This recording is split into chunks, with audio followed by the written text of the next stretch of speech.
En fait, la rencontre avec Paco Ignacio Taibo est très importante parce que Paco Ignacio Taibo, qui dans son pays, au Mexique, au départ est considéré comme un écrivain historien. Bon, il fait des polars avec son détective privé, mais il est connu comme un sociologue, comme un écrivain politique important. Paco Ignacio Taibo, à l'époque, il veut créer une association internationale d'écrivains de romans policiers, romans noirs, et Paco est une des personnes qui dit à l'époque mais il faut, c'est obligatoire, le monde tel qu'il évolue, le roman noir, il est dans tous les pays, et il faut, pas fédérer, mais rassembler du moins, ou que les gens qui partagent cet amour, ou qui œuvrent dans ce domaine, se rencontrent. Et il crée son festival à Riron. Et lui, c'est vrai, alors là aussi c'est une histoire assez drôle, parce que Paco, ça a pris du temps. J'avais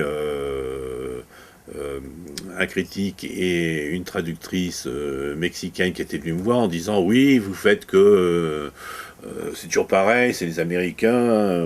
Je lui dis c'est pas vrai, il y a les Anglais, il y avait aussi Japonais, mais en Amérique du Sud. J'ai dit ben d'accord, en plus j'ai dit espagnol, il y a un problème, vous avez qu'à m'apporter des livres. Et il m'avait apporté un ou deux, je sais pas très bien, et d'un seul coup, il m'a apporté Son Mois dans la Sombra de Paco Ignacio Taibo, et j'ai dit, d'accord, là, on y va. Puis après, ils ont disparu dans la nature pendant 2 ans. Moi, après, peu importe, c'est la petite histoire. Après, j'ai connu Paco.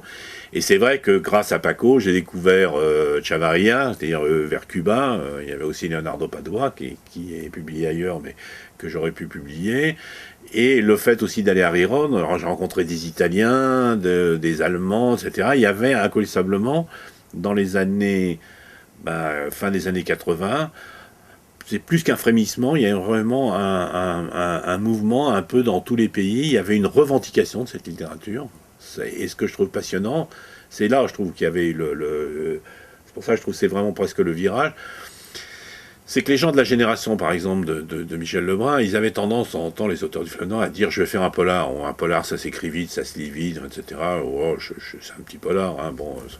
Et puis, je trouve que là, il y a dans le monde, et bien sûr grâce à Manchette, bien avant, mais la leçon de Manchette là, est enfin comprise, c'est qu'il y a une revendication du genre. C'est-à-dire qu'il y a des jeunes écrivains qui d'ailleurs souvent, ce qu'on ne sait pas, dans leur pays, ont fait aussi des livres, ou se sont fait connaître par des livres qui ne sont pas des romans policiers, qui d'un seul coup investissent le champ du roman noir, et qui le revendiquent, et qui considèrent que c'est sans doute...